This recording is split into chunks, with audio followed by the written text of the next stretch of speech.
اللہ رسول نے کیا ارشاد فرمایا؟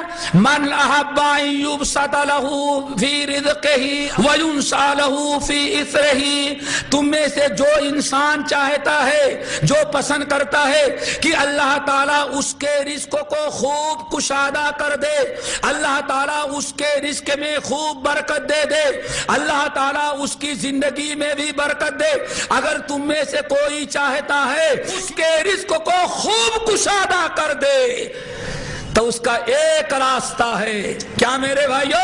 فَلْيَصِلْ رَحِمَهُ، اسے چاہیے کہ اپنے رشتہ داروں کے ساتھ برابر صلہ رحمی کیا کرے، رشتہ داروں کے ساتھ مل کر کے رہے، رشتہ داروں کو لیتا دیتا رہے، رشتہ داروں کے ساتھ صلہ رحمی کرے، رشتہ داروں کے ساتھ اپنا اچھا سلوک اور ان کے ساتھ احسان کرے۔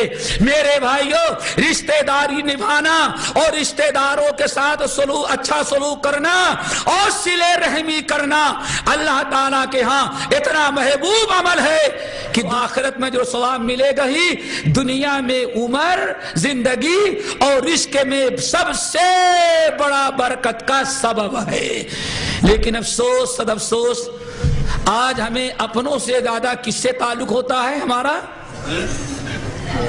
غیروں سے۔ میرے بھائی صاحب کو اندازہ ہوگا، غیروں سے تو بڑے گہرے تعلقات اور اپنوں سے سوائے ناراضگی کے اور کوئی چیز نہیں ہے۔ صلہ رحمی یہ نہیں ہے کہ آپ کے رشتہ دار آپ کے ساتھ اچھے ہیں تب آپ ان کے ساتھ اچھے بنیں، یہ تو ہندو بھی کرتا ہے، یہودی بھی کرتا ہے۔ صلہ رحمی یہ ہے جو اسلام صلہ رحمی کا حکم دیتا ہے، وہ یہ ہے کہ لیس الواصل بالمکافی، برابر سرابر کا معاملہ صلہ رحمی نہیں ہے۔